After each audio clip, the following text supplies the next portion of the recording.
Good evening. I'm Selwyn Collins, your host of CWS Conversations with Selwyn. Thank you for joining us this evening. Those of you who are joining us for the first time, a very special thank you. CWS is about having conversations with people about their journey and how they're using their gifts and talents to help others. And once again, those of you who are joining us for the first time, I'm Selwyn Collins, your host of CWS Conversations with Selwyn. The lovely lady next to me is Rose Cadogan. Rose, good evening. Hi, good evening, Selwyn. And welcome to CWS. Thank you. It's my pleasure. Rosemary Cadogan is an international lawyer and legal advisor with the Economic and Legal Advisory Services Division of the Commonwealth Secretariat, London. Ms. Cadogan holds a master's degree in marine and environmental law from Dalhousie University and has extensive project and transactional experience spanning over 15 years across different jurisdictions. She has acted as a consultant to governments and regional groupings on legal issues relating to the exploration and exploitation of natural resources in West Africa, the Caribbean, and South America. She has been involved in negotiating and drafting international agreements, including options for joint management of transboundary deposits, extended continental shelf submissions, and maritime boundary delimitation. Rose, again, it's a pleasure to have you. If you were not an international lawyer, advocate, or working with human or gender rights, what would you be doing as a profession? That's an interesting question, Selwyn. And it's an easy one for me to answer because I always knew what I didn't want to do. And that meant anything that involved maths or science was a no-no. So I always knew I'd be doing something in the arts. So maybe something, my parents are educators, so maybe something to do with teaching or journalism, something along those lines would have been alternatives. You were born and raised in Guyana, I presume. Right. How did you end up in the UK? It's a full circle, actually. I like to see it as something that started in Guyana, as you said. I was fortunate to get a scholarship to begin my legal training, actually from the Commonwealth Fund for Technical Cooperation. So I've come full circle, so to speak. So it led from that to working in the Caribbean, being trained in the Caribbean, being trained in Canada, and then moving to the UK for work purposes. So it's come full circle. Which leads me to my next question. From Guyana through the Caribbean, Canada, and now the UK, what are some differences in culture that stood out when you first migrated to Canada? Where to start? I mean, there's always been a heavy Caribbean presence in North America and so on. So in some senses, the transition wasn't that difficult. However, I moved to Nova Scotia to continue studies, and Nova Scotia has a particularly distinct culture that's not quite the same as you'd find in the Caribbean. Of course, there are Caribbean people there, there are Caribbean people everywhere. So it wasn't that difficult for me to fit in, but of course, there were some aspects that were different to what I was used to. And the same question for the UK. To a lesser extent. Basically because the longer you've been outside of the Caribbean, the greater the differences and the similarities in some respects. So by the time I moved to the UK, of course, there's a huge Caribbean presence there as well. And by the time I moved to the UK, I think I'd moved around enough to find less cultural differences than, let's say, if I'd been doing this 10, 15 years ago. So, what was it like, and what sort of experience did you gain while working in Canada? Quite interesting, actually. Some of my earlier work in Guyana, and it is something that's pretty central to what I do now. Some of the work that we did, and I'm happy to say that some of the work that we did in those days was groundbreaking. Work with the Women Lawyers Association and stuff involved a lot of advocacy, a lot of bringing about change through using the law and that sort of thing. So that was an excellent foundation for me when I actually came to do work in Canada and to some extent in the UK. So we were trailblazers in those days, even though I sound quite so old. But we were trailblazing in that sense, in that we were doing a lot of stuff, bringing about a lot of changes in legislation and laws, in things that affect women and disadvantaged persons. So that stood me in good stead in Canada, where I worked with the Human Rights Association there, the Human Rights Commission there, in pretty much the same capacity. You know, I want to go down your timeline a little bit. Give us a glimpse in the life of Rose at the age of 9. What you were like at 15 and who you became at 21. 9, I can't remember very much. I know, okay, being one of 3 children, we had a pretty rounded childhood. As I mentioned, our parents were educators. School always came first. It was rounded in you had activities, you had, I know my father had us do the piano, we had some exposure to sports, you had school. 15, that would have been finishing like around 5th, 6th form at that time. That period, I think, was really the foundation period, because by that time you either knew what you wanted to do or not. And I was fortunate at that time in that, as I said earlier, I had a pretty good sense of what I didn't want to do. So by 15, I was firmly in the art stream, doing art subjects, and just about writing CXCs and, you know, about heading off into what I wanted to do next. And what was the next period would have been? Who did you become at age 21? 21, oh my gosh. I don't know that I have such a clear recollection of 21. And anybody who knows me would know that once I passed the age of majority, I stopped counting. So literally, after I would have passed 18, the rest sort of became a blur, because at that point it really didn't make a difference to me, because I was over the age of majority.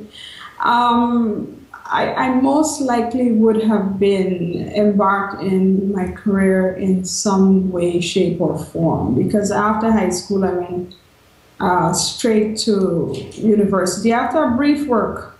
I think it was work study. After a brief work study period, and of course national service, I went straight into university. So that would have been a continuation of what we had set in train at 15. You mentioned your parents and being grounded, how you were grounded, you guys were grounded, the 3 of you, your parents being educators. Do you remember any words of wisdom from your parent that still resonate with you today? I think it was more, not a specific phrase or something. I think it was the general way we were raised. We understood from an early age that education was important.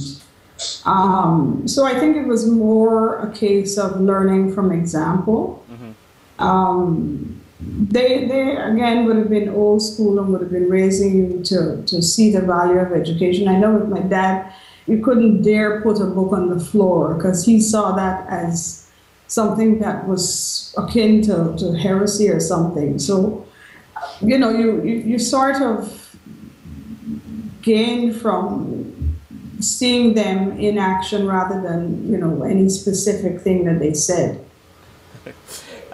If you were to eavesdrop your parents, your husband, and your children telling a stranger something about you, tell us what you believe each would be saying about you. Let's start with Mom.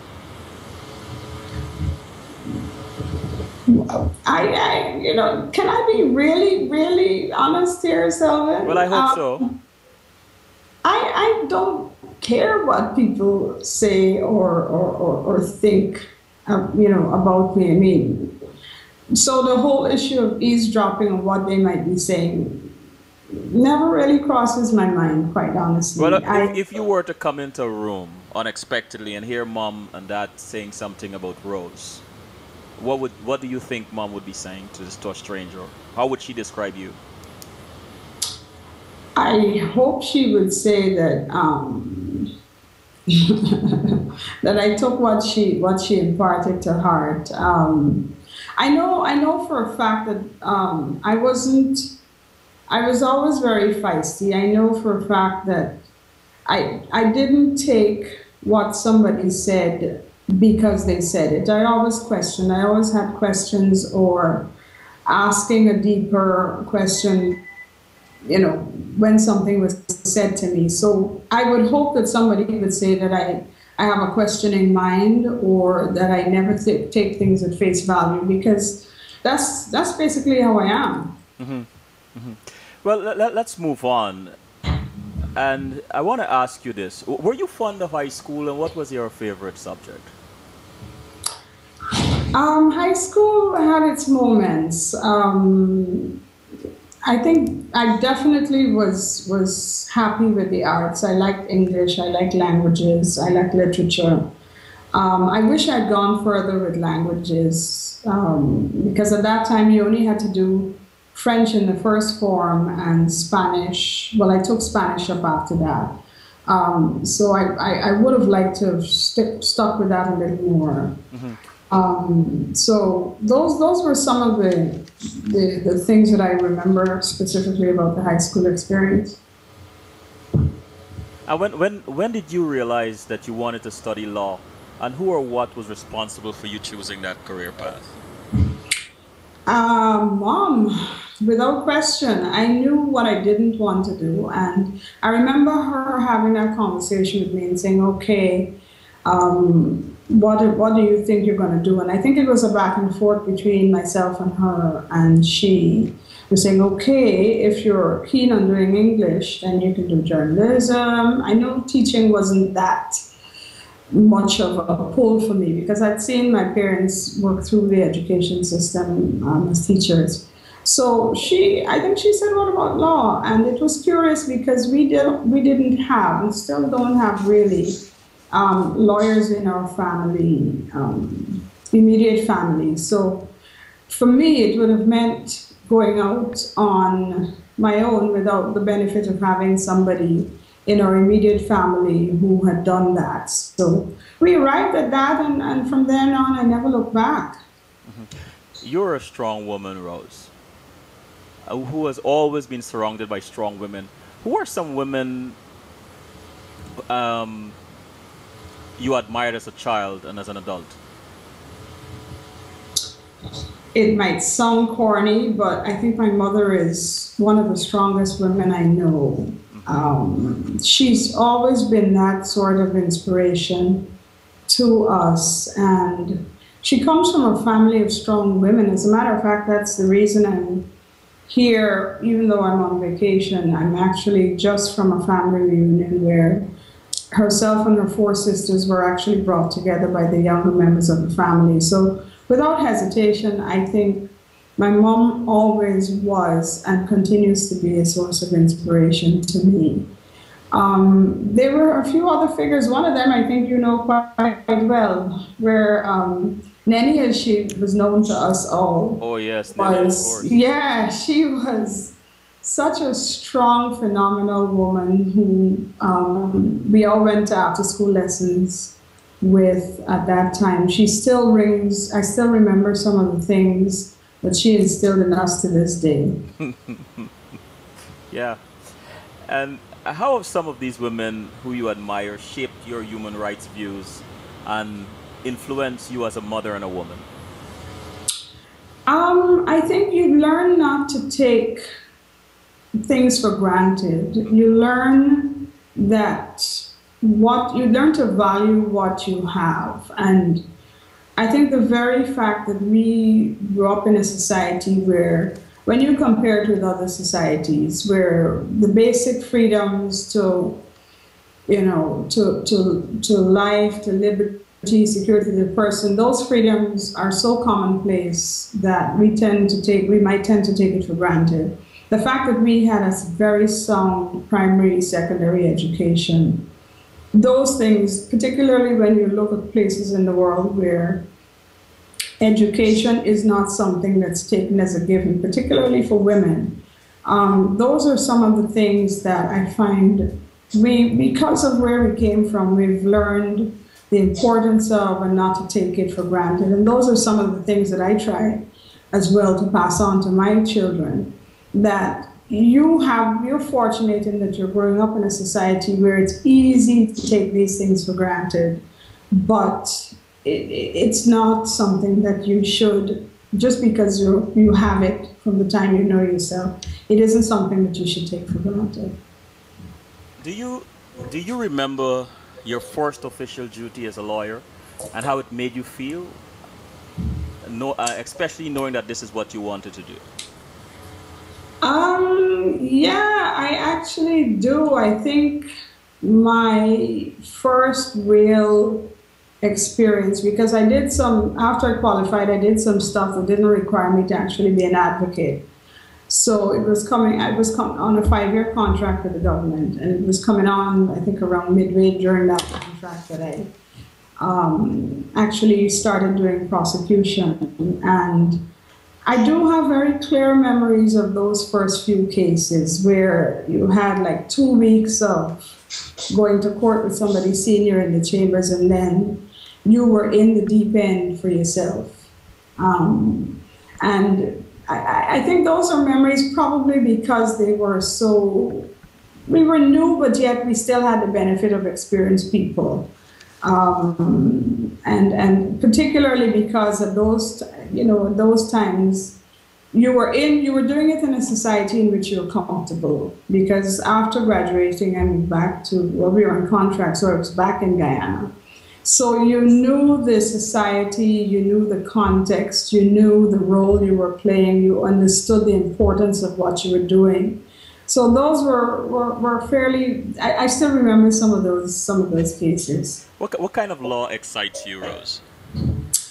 I've done criminal, I've done civil, I've done international, and the fact that I've come back to doing international speaks volumes. I knew I didn't want to do private criminal or private civil law full term. So I did a little bit of it to get the experience, but I always kept coming back to international law, and that's really the type of law that I find the most interesting.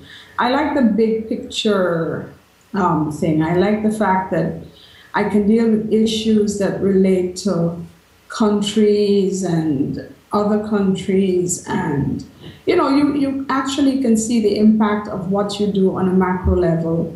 Not to say that the micro level isn't important, but that's just where my interest is.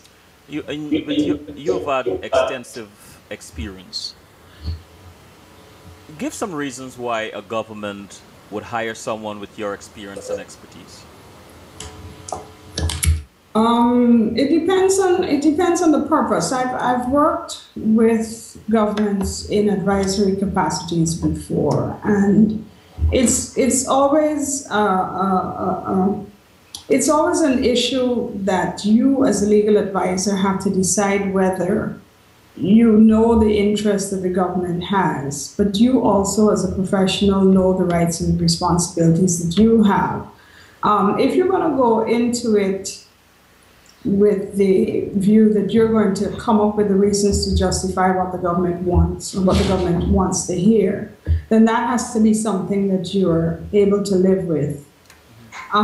If you are independent enough, and I like to think that I am, if you're independent enough, then you should be secure in your own abilities and your own skills to feel that you should be hired on the basis of merit, and you should be hired on the basis of what you can bring to the big picture, not necessarily the fact that you can say what they want to hear.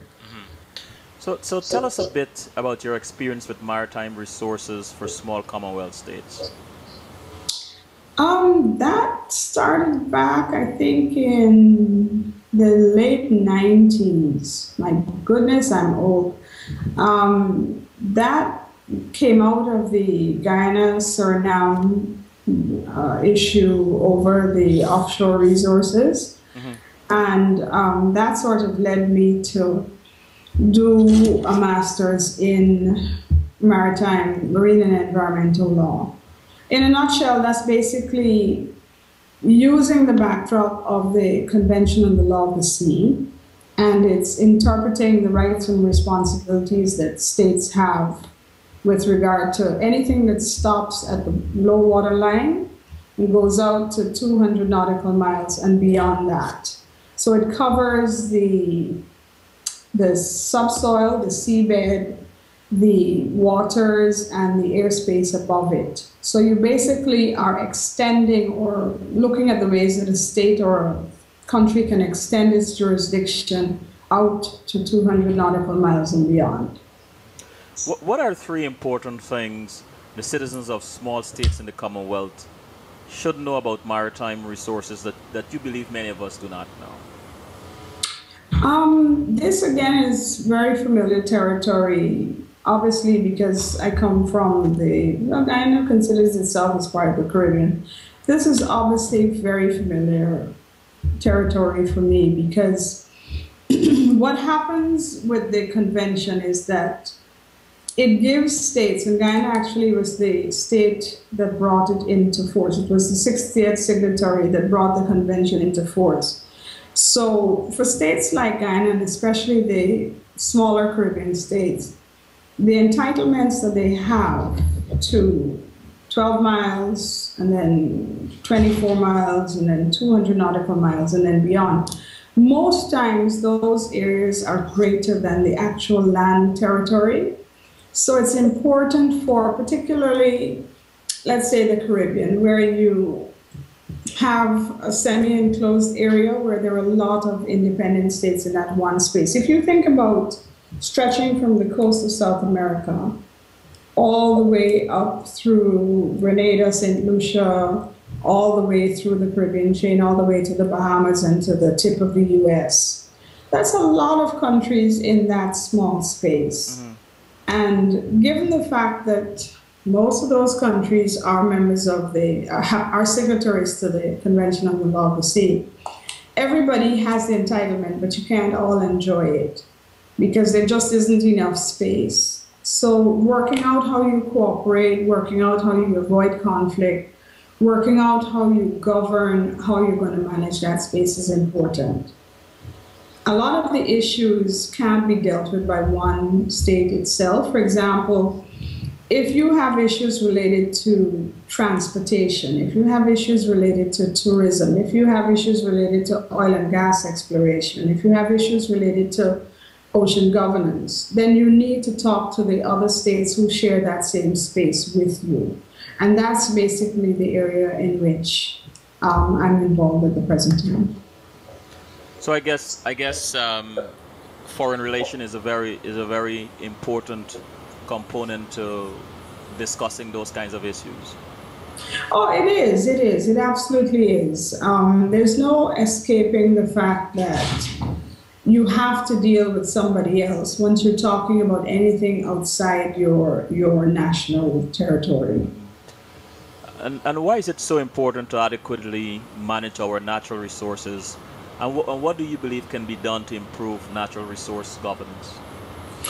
If you use the Caribbean example, and the Caribbean example has a lot of similarities with the Pacific, where because you are these territories where you're surrounded by a lot of ocean space, some of the issues, for example, some of the environmental issues, rising sea levels, climate change, the effects of climate change on the ocean environment, the fact that you have so many uses in this one space, it's important for countries to learn how to manage it and set up a system of governance that would properly regulate how you use the space. For example, I'll give you a quick example. If you have prioritized agriculture and you look at it in isolation and you don't look at the fact that if you introduce new pesticides, the runoff from those pesticides can go right into your water system, right into your offshore, and affect the ecosystems offshore of your territory. It means that you are now prioritizing something that's acting as a deterrent or it has a negative effect on another aspect of your economy. So there are developmental issues there as well. That if you don't take a holistic approach to managing your ocean space, then you could be actually, when you think you're doing something beneficial, you could end up doing something detrimental. And what are some key benefits from good governance of natural resources? I guess you might have listed one. Oh, they're huge. And again, the Caribbean has been making steady progress in this. In Barbados, for example, a couple of years ago, there was the Barbados Program of Action that was worked out for SIDS, Small Island Developing States. And it's important for those states to have a voice internationally so that they can pursue the issues of importance to small island states. If you don't have your issues on an international agenda, then you get pushed to one side. So it's important to have a commonality among what you're pushing. For example, if you're trying to get more investment, for example, it should be that you're doing it and you're speaking with a common voice, that it could be understood that you're a significant bloc and that the interests of small island developing states shouldn't be overlooked when you're talking about certain things. If you're looking at the fact that, okay, you're at risk to natural disasters, for example, the hurricane season sweeps through the Caribbean regularly, it has impacts on your agriculture and so on and so forth. You can now use your position as a small island developing state to get recognition of the fact that you're vulnerable, you're at risk, but you're also resilient, and that you can put things in place to make yourself less vulnerable. So those are things, those are the benefits that come out of, learning how to better set up governance structures and better manage your ocean space and natural resources. I want to ask you this question and take a quick break. Um, what or how does corruption affect natural resource governance or development? Sorry. It's something that has been recognized, and I'm shifting gears here a little bit because that has been actioned more in relation to natural resources on land. For example, in mining, there are a lot of protocols and things that have come up basically to stamp out or to try to manage the fact that in extractive industries, there is the potential for corruption. Put simply, a country that has significant natural resources, there's often the situation where you see that corruption is one of the factors that leads to the country not benefiting overall, or just a small group of people benefiting from the fact that the country has natural resources. So that's an area that is recognized as having an impact on country's development. And there's a lot of activity in that area in trying to put structures in place to sort of manage the fact that this is something that can negatively affect development. Rose, let's take a quick break, and when we come back, I just want you to shift your gaze towards the camera in front of you. I know you're looking at that window on the computer. I can tell, but I want our audience exactly. So let's take a quick break. Oh, okay. Unexpected things. It could be something like one of my kids might say. It might be, I have a very funny niece, Monique. Hi. She is hilarious. She's been making me laugh over the past week and a half I've been on vacation. She is unexpectedly funny. So I do find humor in the things people say, in the unexpected things. So, and it's good to laugh out loud. It's not all about taking yourself too seriously. So, yeah. Is there anything you want to add to this conversation?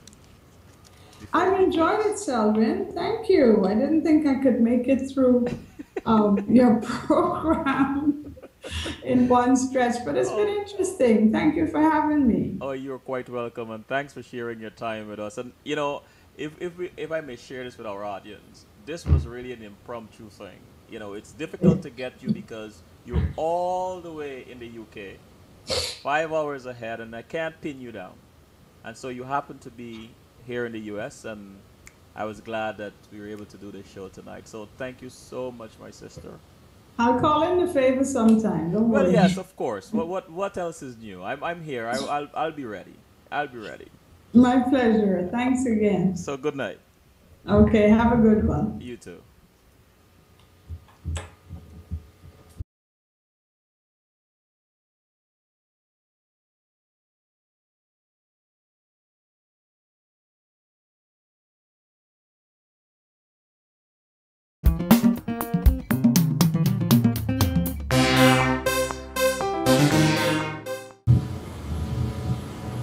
We are back with the lovely Rose Cadogan. Rose, Sir. give us an example of how you have utilized your experience and skills to devise strategies for Guyana and or the region to take advantage of maritime laws. I'm sorry, take advantage of maritime. Laws. I can't say that I've done it single-handedly. It's obviously been something that has been done in consonance with what has been the position at the time. A lot of and this is the main thing about what I do, a lot of it involves working with governments. So it isn't the case that I fashion something separate and apart from what the government policy or the government trend is.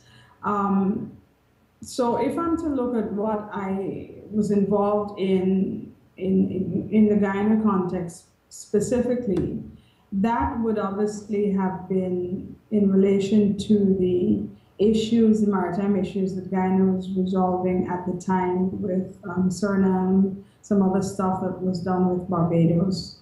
Those were in the form of, for example, in Barbados, that was in the form of a cooperation agreement that was entered into by both countries where they sat down, negotiated. I was a legal negotiator on that team, where the negotiation was around working out an area where both countries could cooperate. And that is actually in the form of an agreement that has been deposited with the United Nations. So that's an example of one of the areas that I've worked with Guyana in developing its maritime space. When were you first introduced to human rights and gender issues, and what did your involvement look like? My involvement there at that time would have been from the very first time I qualified, because immediately when I returned, there was a fork in the road. There was already a Women Lawyers Association in Guyana in place. And I mean, I can talk here about seminal figures such as Ms. Sheila Chapman, Justice Desiree Bernard, the late Pearline Roach. Those were quite a few lady lawyers who were part of Justice Bennett is another one. They were founder members and they established the Women Lawyers Association. So right away, the minute you qualified, you were made aware that there's the Bar Association and there's the Women Lawyers Association, where you were automatically a member of both. So the purpose of that association was to advance the rights of women, girls, and persons with in disadvantaged situations. So I was thrust into it from the get-go, and it was something that made sense. It was something that was logical in the sense that human rights, because I had the background in that was part of my undergrad degree. I'd done international law, human rights, comparative law, public-private law, international law. So it was a natural fit for me. So getting into that, getting into advocating, getting into making persons more aware of their legal rights, all of those have a human rights element to it. So it was instilled in me from the get-go.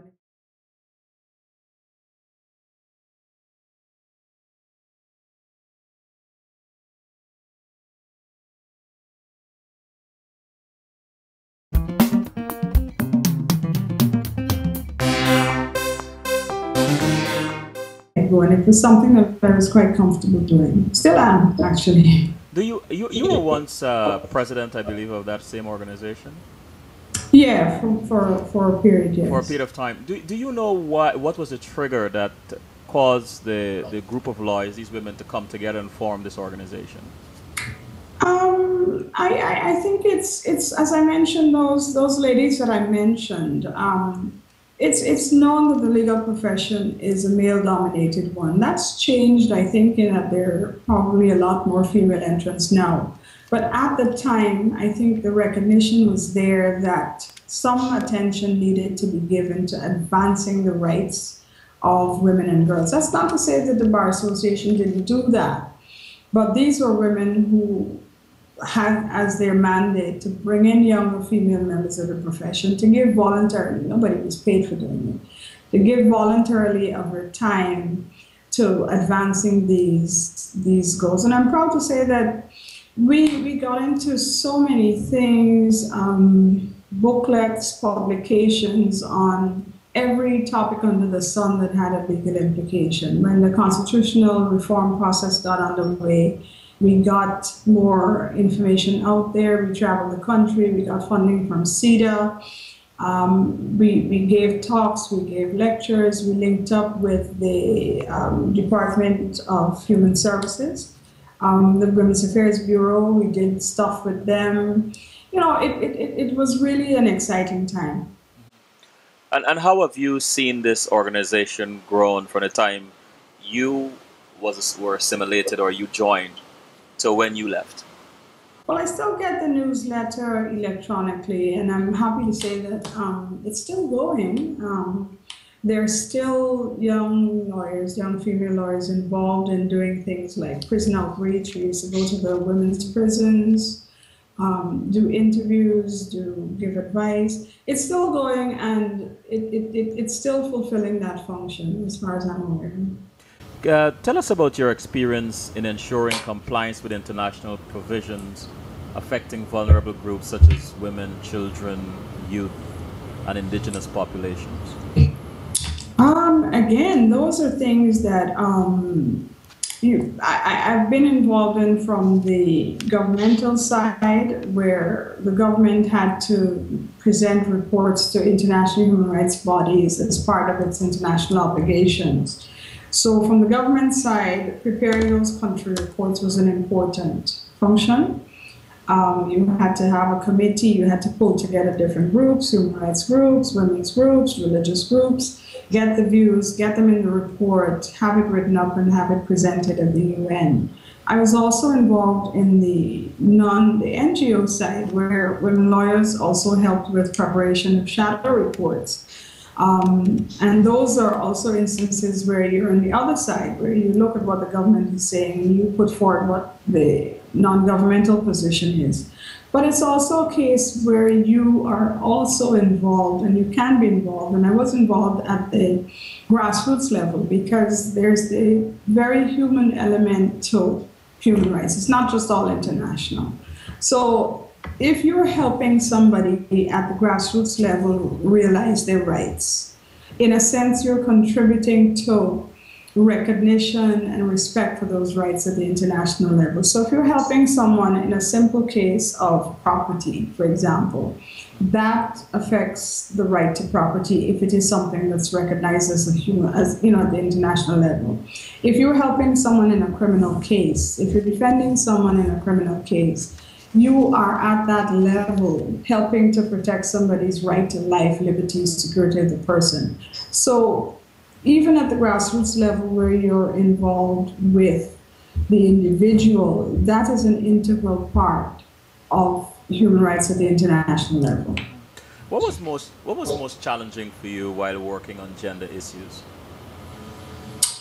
Do we have enough time in the program for that? I think perception's probably the most challenging.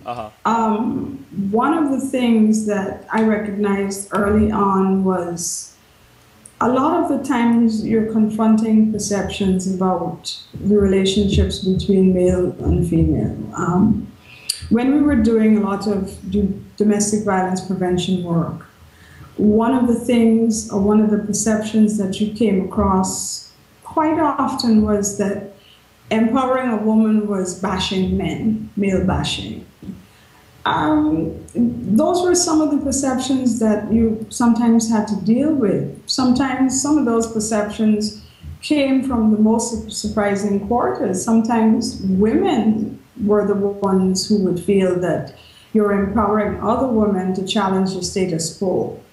And particularly where you're dealing with police situations, sometimes you might find that the harder women who went to police stations to make complaints oftentimes said that they got the hardest time from female police women. So some of the perceptions, I think that might have been the most difficult aspect to deal with, because you now had to deal with the perceptions and then you gradually had to try to bring about change to the reality. So not always an easy situation.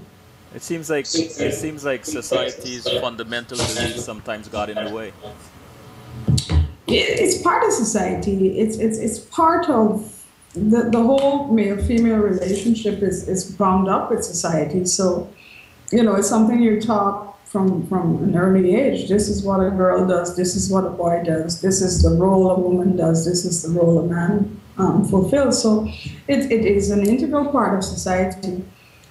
Let me go into the chat room. Faye asked, what advice do you have for young lawyers now starting out?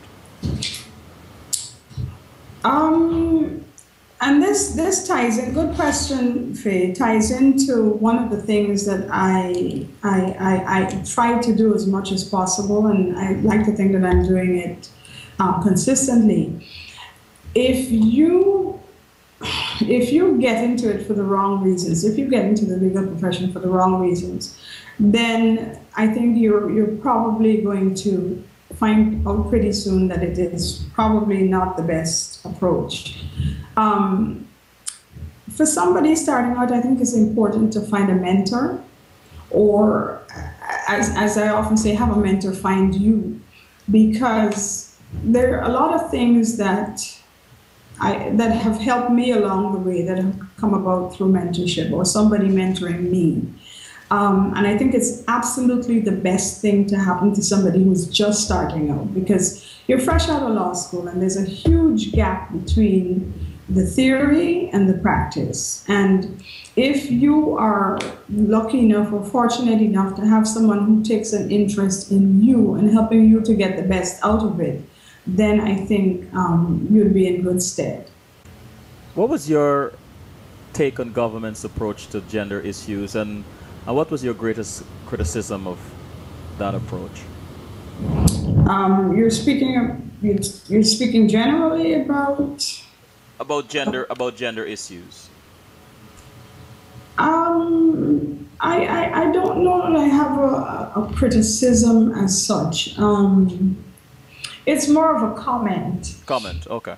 I think there's a tendency for governments to see gender issues as being the province of a female minister, and it's usually something that's lumped with or bundled together with like sport or culture or youth. Not to say that those are female-only roles, but I think even in the way or the approaches that are taken to the ability of women in government, it should be just as easy for a female who's in government to perform, once she has the ability to perform as a minister of finance or to perform as a minister of economic development. It shouldn't automatically be assumed that a woman should be given a health portfolio or an education portfolio or youth and sport and culture portfolio. There's nothing wrong with those, but that shouldn't be the automatic assumption. Mm-hmm. The modernization of Guyana, or globalization of the world, will no doubt see gender beliefs changing. Do you think this is true or not true? It's absolutely true. There are some countries where it's recognized that it's easier for women to progress. Some of the Nordic countries, for example, have quotas in place that are quite easily filled with the percentage of women in certain positions. I don't know if it's a cultural thing. It probably might be.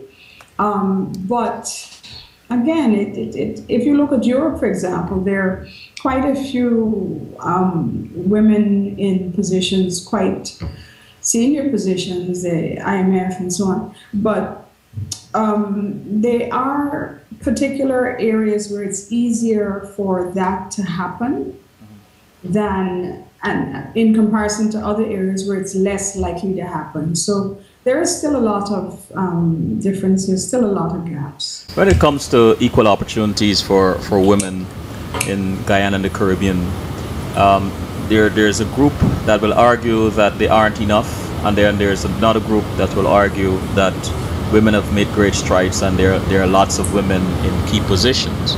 But from your experience, from your viewpoint, what is your position on that? Do you think, and let me go back to the whole quota system you mentioned just now, do you think that there needs to be a quota system implemented, or do you feel that there is a positive trajectory in Guyana and the Caribbean of women gaining more and more key positions? I think you always will need to advocate, not necessarily for quotas, but I think you always will need to advocate for gender equality or having gender neutral policies where it really doesn't, where it shouldn't really matter, what gender you are.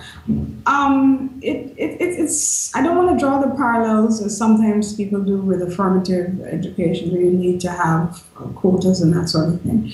But it should be something that's mainstreamed into your policy. It should be something that, if you're doing something, you should look to see the gender implications of it. It's sound policy. It makes sense not to ignore the fact that if you're writing policy or if you're bringing something into force, you should look to see is there a balance? Is there something that has implications, positive or negative, for males? Is it something that has positive or negative implications for females? So I don't want to make a blanket statement saying yes or no to affirmative policies in Guyana and the Caribbean, but it should be something that's mainstream. Mm-hmm. I promised myself not to indulge you in any direct political discourse or question, but I couldn't resist this. Is Guyana ready for a woman president? And if you were sworn in as president of Guyana, what are some natural resource development changes you would make? I haven't lived in Guyana for a while, Selvin, so I can't speak to the first one about Guyana's readiness. That's a fair answer. I'm not going to presume to speak for the people of Guyana, who should have a right to say what they want. So I'm not gonna go there. But the second one is, if I were sworn in, what were some of the? I missed the second part. What are some natural resource development changes you would make? The primary one, I think, and again, I'm not going to speak outside of my area of expertise in that regard. What I would want to see is natural resources. I feel should be administered and governed in a transparent manner. So, if I were put in any situation, I would advocate that you adhere to the international standards with regard to transparency. There are quite a few, and I think Guyana, as a matter of fact, Guyana has been adhering to some of them, because I worked on some of them while I was there. The Kimberley process in diamond certification is one of them. And there are a few others, like the Extractive Industries Transparency Initiative, EITI. So they're well known, and I think there's a well-established body of practice that really should be, and you can see the benefits of adhering to things because they make sense. So in any capacity, if I were doing that sort of advisory role, those were some of the things that I would certainly advocate. In the chat room, Ken asked, will you repatriate to Guyana or any part of the Caribbean? I quite honestly don't know. I am actually now grappling with, for myself, working out where home should be. Is it, I'm sorry if I sound philosophical here, is it where you are with your family? Is it where you feel the strongest ties to? Is it where you think you should retire? So I'm actually working and grappling with that issue right now as to what home should look like. And I think once I've sorted that out, then I'd be in a position to say, okay, this is going to be home for the next little while, or that's going to be home for the next little while. So, work in progress, Ken. I'll get back to you on that. Advocacy. Is there a story from your childhood that can explain who you are as an advocate? Yeah, it ties back to my mom again. I didn't fit into quite a few of the boxes that might have been expected. I remember my high school had a very strict policy on your jewelry must only be small stud earrings.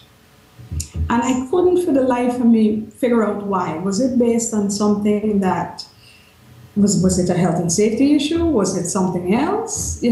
So because of that, I think it led me to being more outspoken or more less likely to conform unless I knew why. So if I had to think of something that stood out, that might be it, in that I always was an individual and always questioned, okay, you've said only stud earrings, why? Hmm. Does that answer? Does that answer it? Yeah, I think so. I think so. What would you say to someone, anyone who says Rose likes to challenge authority? I have to be careful because I have children, and I wouldn't want them to say that you're telling us to do this and you don't do that. But I like to encourage having an inquisitive mind. It doesn't mean that you have to challenge what somebody in authority tells you, but if you have a question about something and if you're thinking, but you said this, and again, the earrings thing, why only small round earrings? Then you should be able to express that. It doesn't have to translate into challenging authority, but I actually like that ask a answer. question. I love that answer because there is a school of thought, and I believe in curiosity. I believe curiosity generates questions, and questions give room for understanding and for knowledge or for learning. Um, but then there are those who would feel, well, when we were growing up, of course, the older generation would feel that if you ask them too many questions, you're challenging their authority. So I agree with your answer on that. Patrick in the chat room said, "Good answer." Uh, Thanks, Patrick. what did you find surprising about people's reactions when you engaged or tried to educate them about advocacy? Um, we actually at one point did live radio programming on rights. People's reactions tended to vary depending on their own experiences. So I don't think that I was surprised Hmm. based on people's responses. What I might have found surprising is that, okay, and here I can speak about the legal profession. Advocacy is not something that always sits well with people, sometimes people in the same profession. There is a view, I don't know if it's still as strong, but there is a view that if you tell people too much about the law, you take away this mystique and you make it too simple and you take away business. There was that same approach when mediation was being brought in or alternative dispute resolution was being brought in. Some lawyers felt, oh, you're taking business away, you're taking the bread out of our mouths. So that was a little surprising in the sense that advocating somebody or teaching somebody or helping somebody to understand their rights does not necessarily mean that you're doing yourself out of a job. So it shouldn't be a natural reaction that, and that I think was a little surprising for me. You shouldn't automatically assume that you're, doing yourself out of a job. As a matter of fact, an informed client is somebody who's better able to make the right choices. So that's always been something that didn't sit well with me. How, what, well, there's this school of thought, and I know you support this, that knowing your rights allows you to become a better advocate. But what are some human rights implications? Huge actually, because some human rights conventions allow the individual to bring a claim. Usually, because human rights are the individual bringing a complaint against state action. If it's between individuals, then it's private and it's like civil law. So if you're talking human rights, you're basically saying that the state or an arm of the state has infringed my rights as an individual. So in cases like that, that's where the advocacy really can be helpful, because as an individual, once you realize that you have a right to bring a claim before an international body, unless the state has done away with that, which they can, you can actually take it all the way. If you don't get the right redress or the right response, you can actually take it all the way to an international body. So, yeah, there are huge implications for an individual having a better awareness of what their rights are. There's something about international law, I'm glad you brought that up, that makes me very curious. National laws, I agree, are easier to understand for the average person because they're courts. And those courts have a force behind them so they can implement their decisions. And here's my curiosity with international law. In the context that there is no international police force or bailiff, and I'm just assuming that, and a world court with cases people want to bring to it. In that sense, how can you address or talk about law in that context? Oh, well, that's a crux of international law. The fact that it's based on voluntary behavior of states. I mean, states behave in certain ways. Mm-hmm. So international law is generally an understanding or a body of principles that has been built up based on the practice of states in certain areas. Where states agree, then they sign international agreements. And those agreements, over time, as more states sign on, have greater force. For example, the Convention on the Law of the Sea is one of those that has a huge number of states that have signed on. However, because a state is an individual entity, there's a certain amount of discretion, there's some certain amount of rights that it still has. So it can decide, okay, I'm going to sign on to this, but I'm not going to agree to give up this or that, or the right to decide this or that. So it's always a delicate balance as to where the agreement is, who has opted out, and who still wants to remain. Human rights conventions, again, some have more signatories than some. So there's always that issue of a delicate balance as to how enforceable it actually is. But by and large, there are certain areas where you find a larger amount of agreement than other areas. I'll ask you this question and we take a break and you could think about it. Or you know what? I think this is a quick question you can answer. What did you discover about yourself while working as an international lawyer? Well, it sort of reaffirmed what I had already figured out, in that I knew that the big picture really is the place that I'm more comfortable. So discovering more about myself, I think, is something that happened over time. I think that discovery is well, it's still a work in progress, because I'm able to now apply a lot of what I learned before. So I think where I am now and the things that I'm able to rationalize and figure out have a lot to do with, let me put it this way, I wouldn't be where I am now if I hadn't made the choices that I made then. If I hadn't decided, okay, no maths, no physics, no science, no blah blah blah, then I wouldn't have focused on this with the amount of dedication that I have. Well, So being focused, I think, is probably one of the things that I've worked on and discovered. well, let's take a quick break. But while we're on the break, I would like you to think about this. What are some factors you see or have seen in the geopolitical arena that can greatly.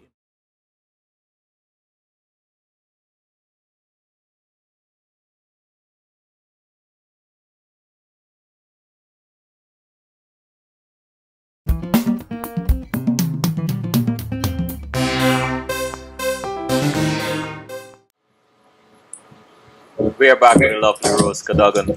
Rose, the question before was, what are some factors you see or have seen in the geopolitical arena that can greatly influence a small country's foreign policy and international relations? Interesting question, Selwyn. One of the things I think, one of the more important things I've found is, and this is the interesting thing, Guyana had discovered this a long time ago, but this is something that I've realized is important, that your size really doesn't determine your importance. In some cases it does, like the bigger countries obviously carry a lot more clout.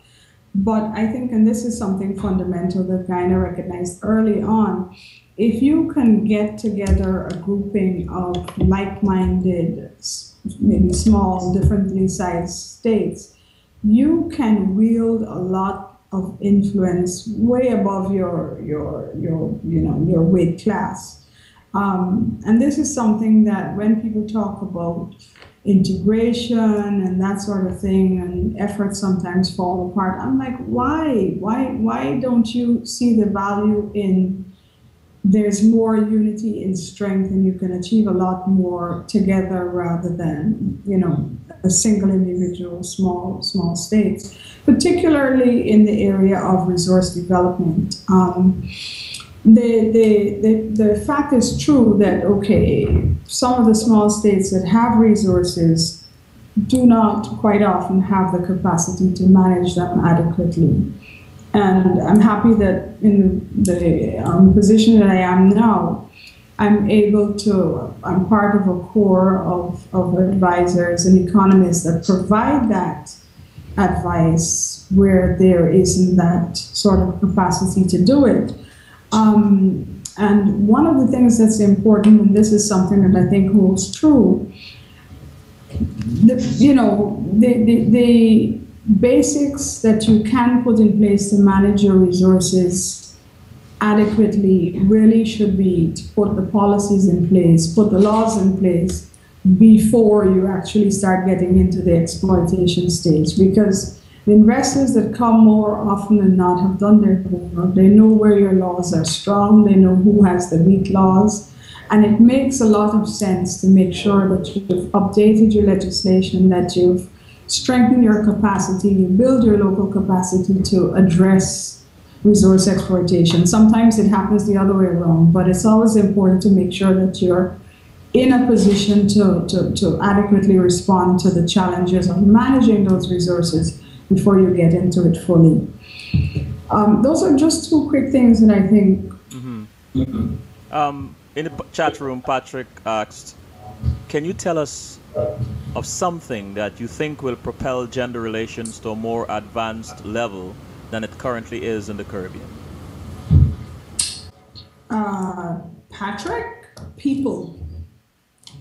It has to start with people. It has to start with how you raise your children. I mean, bringing about change has to start with what you see as right, what you see as the norm. So if you're going to start to think about bringing about that kind of change, it has to start with people. It has to start with something as small as if you're raising a boy, if you're raising a girl, do you make those distinctions that this is girls' work, this is boys' work? So it starts small. But if you want to take it up a notch and you want to say, okay, how do we deal with it now? then you have to either get yourself into a position where you can make change, or if you're already in a position, then you have to make sure that you're not just pushing things around. Quite often I tell people if they're in situations where they feel that they're not able to bring about change, what's to stop you running for office? What's to stop you getting into a position where you can actually bring about that change? If you're in a position where you can help somebody or you can help somebody advocate, it's only advocacy that brings about that kind of change, because the law is an instrument, it's a tool. It is responsive to change.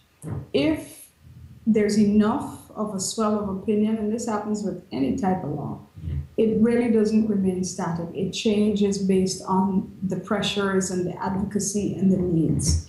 So it has to start with the people.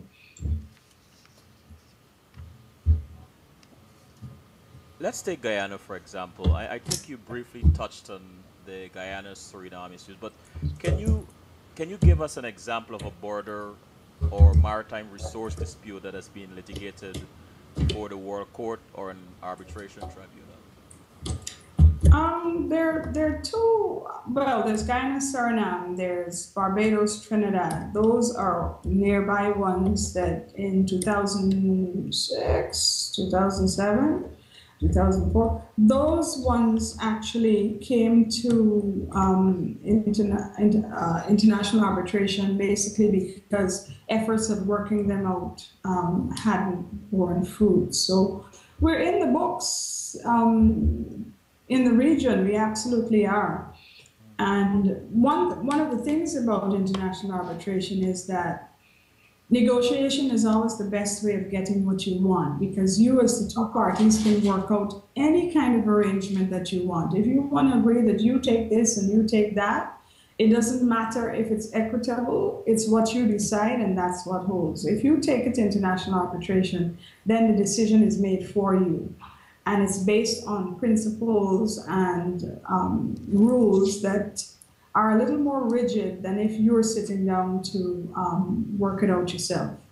So we do have regional examples. We're on the landscape, we're on the map. Ken asked, what do you like about international law? I like the fact that it's dynamic. I like the fact that it changes according to, it takes time because, as I said, it's built up on the practice of states, it's built up based on the cases, it's built up on the jurisprudence. It takes time, but I like it because it has the big picture elements that I find interesting. There's something really satisfying about working in a negotiation where you actually reach agreement. It has the cut and thrust of a courtroom, but with bigger stakes. So yeah, that's definitely the part about international law, international relations that I find interesting. And Faye asked, what keeps you going when the going gets tough?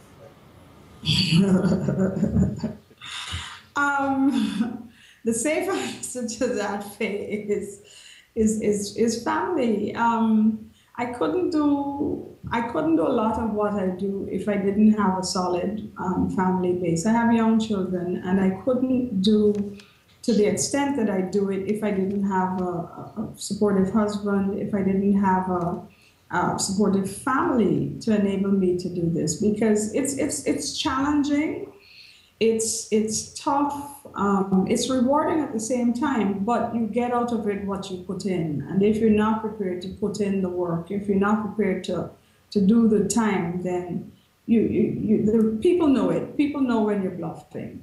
So what keeps me going, what keeps me grounded is the support, the family support.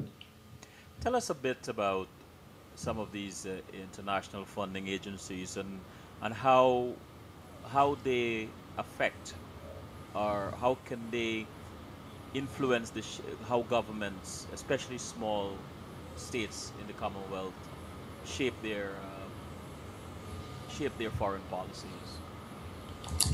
Well, a lot of what we do, as I mentioned earlier, I benefited from the CFTC Commonwealth Fund for Technical Cooperation. It's still around.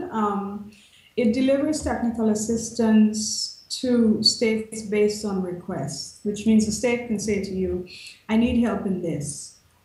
So that technical assistance is delivered free of charge to the state. I mean, they do contribute to the fund. There's a general fund, but there are also discretionary funds, and the CFTC is one of those.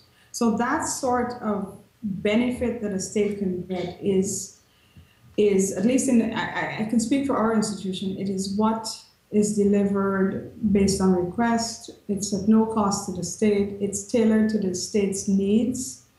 It's not us coming in and saying, this is what you need, that's what you need. It's based on what your needs are.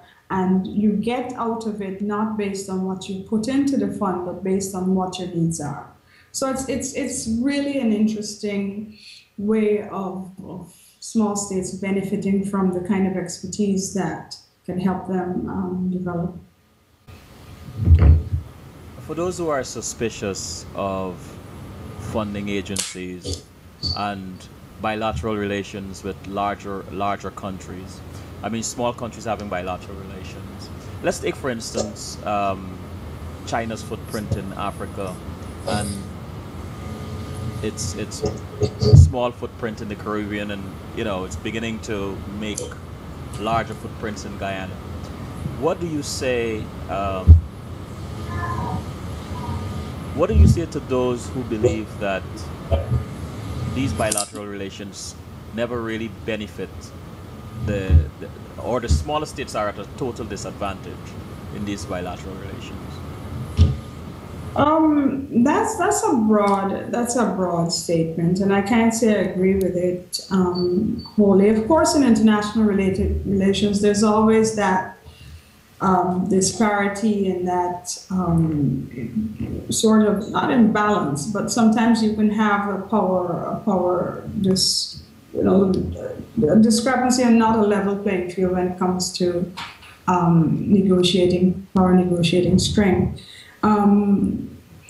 The benefit you derive from that sort of interchange, in other words, what a state sees in its best interest, it's difficult to say that isn't something that is fair or unfair, because it is on the bilateral level. States are free to decide what works for them. If you want to use the China example, and particularly in the Caribbean, where there is that China-Taiwan one country issue, a state who decides, okay, I'm going to accept bilateral assistance from China as opposed to Taiwan, that's a decision that the state presumably makes in the best interest of its people and based on its foreign policy directives. So for an outsider to say that's unfair is really not taking full cognizance of the fact that that is the nature, that is the dynamic of interstate relations.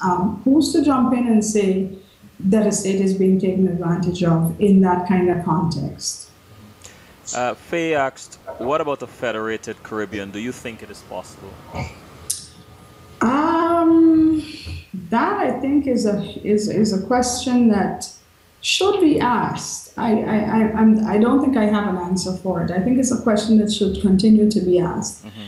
Historically, because the Caribbean was divided up and was trained, I think, or based on a competition among one another, I think that's entrenched. That has led to a lot of insularity. That has led to countries with similar products thinking, I want to be the leader in this. I can do this on my own. I can do that. I can do that. So if you're going to think of moving ahead, and this is, again, I'm using my personal, this is not a position of any organization. This is my personal opinion.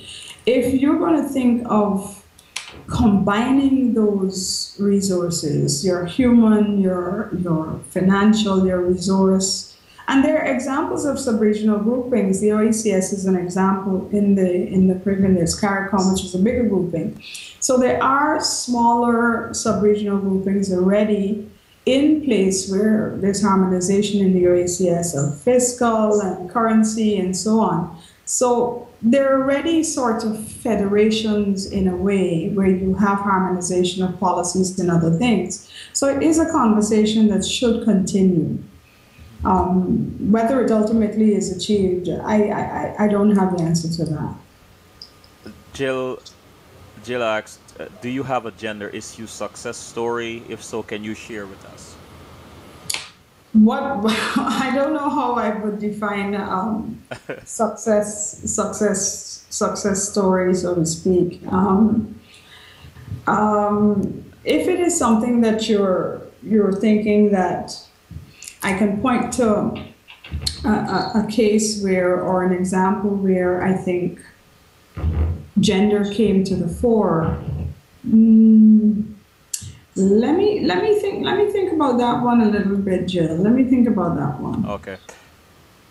What have you found most rewarding about what you do, and what is the most frustrating? Rewarding and frustrating. I feel that I get the reward from knowing that I've done a good job. I mean, it sounds trite, but you don't always have to be the name on the billboard. You don't always have to be the name in lights. But once you know that what you've done has contributed or led to the success of a project, that's where I get the reward, because I know what went into it and I know what the outcome has been, and I can connect the dots. Mm-hmm. So that, I think, is where I get the greatest reward. The greatest frustration sometimes is probably working with red tape. It's unavoidable, but there are times when sometimes the admin workload can get a little heavy. So that's something that you have to work around. That's something you have to work with. But it's the nature of what you do, that there's a certain amount of administrative backlog or bureaucracy that gets into play. But it's not insurmountable. And again, you feel rewarded when, notwithstanding the admin or the just having to wait on a process to evolve, because sometimes we like to see things happen quickly. I like sometimes to see things happen quickly. Sometimes that is some of the rewards that you get, and less frustration. And Jill, I think if I had to look, it's Jill, is it? Yes, Jill. I think if I had to look at agenda success, I think it would be where I'm able to not just speak the language, but sort of where people can see by virtue of what I do. Because let's face it, when you enter the room, that's what people see, and they come with certain stereotypes. So if I'm able in some way to achieve something where the fact that I'm a woman is secondary, then that's a success story in itself, because it sometimes really does not matter if you're a male or a female. It really sometimes does not matter. It's your ability to deliver. It's your ability to do what you set out to do. What drives you, Rose?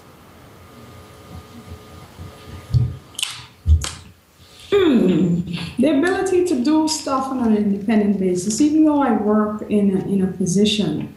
Having that scope, having that independence to structure and fashion what I'm capable of doing, that is a great driver. Mm-hmm. And that's a key part of being part of the legal profession, because you do have that certain amount of independence, you do have that certain amount of ability to assess and analyze and examine and make recommendations. I like that. So that is a definite driver.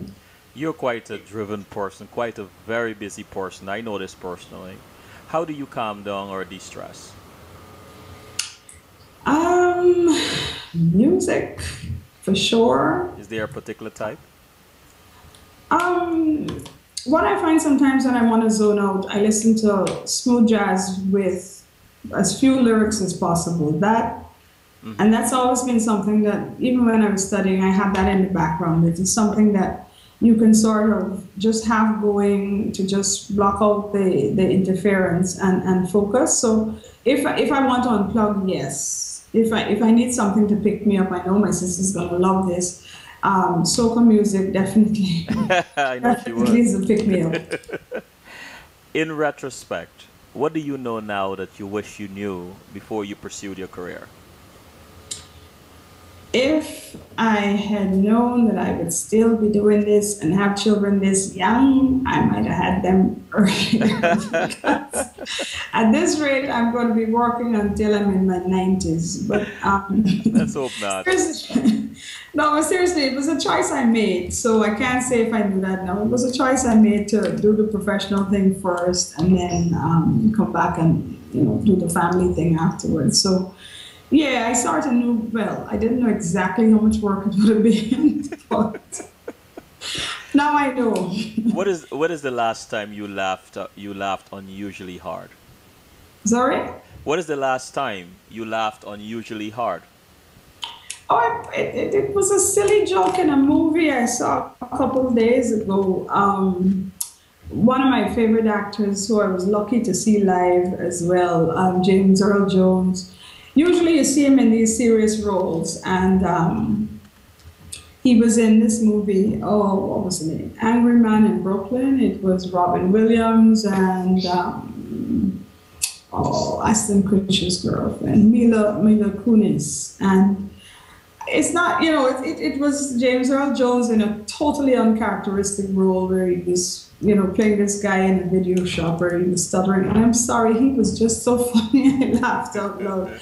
But it was, it was good. It was good. Because I don't often get the time to sit down and watch movies. So, yeah, that was good. What is one thing about you that most people do not know? No, don't ask that question, sir. Don't ask that question. You believe would surprise them. Like I said, I don't really care what people think. But Let's try this way, Rose. Yeah, ask it another way. What is a hobby that you love? Something that you like to do, or some favorite pastime you think most people will not know or might be surprised them if they found out. that I do. Something about Rose.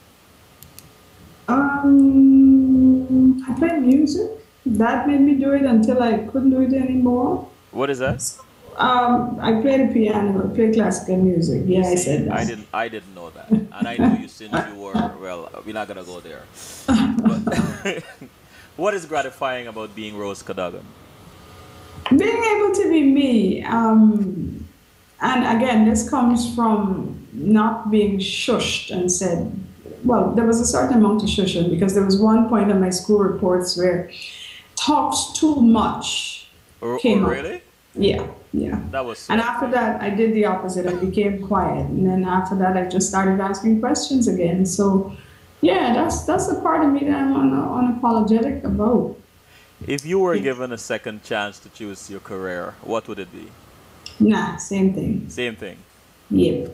When are you most happy?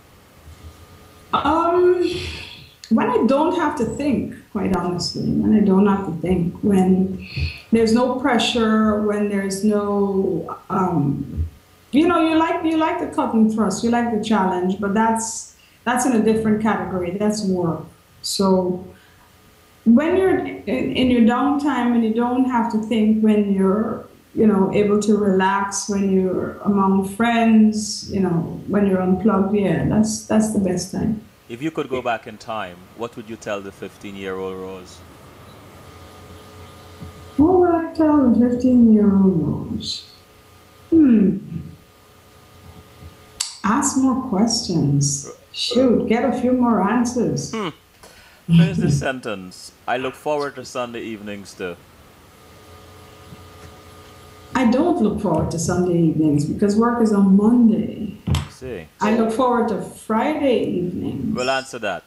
That would be look a forward to question. Friday evenings too. Yeah, I look forward to Friday evenings so I can just chill. What are you most thankful for? Family. Family. Yeah. What are you most proud of? I'm most proud of my kids. Hmm. Yeah. And Rose, I'm asking this person, I'm asking you this question. With all your experience and all the things you have seen in advocacy and human rights and gender rights and so on and maritime laws and all these things, is there a book in the works? If you would find me the publisher and the time, yeah. But it's not out of the question, but I can't see it right now. I see. And this is my final question. Well, no, actually, chat room, Jill asks, where do you draw your inspirations? Not from one source. It can come from so many sources. It's from people. It's from the satisfaction of a job well done.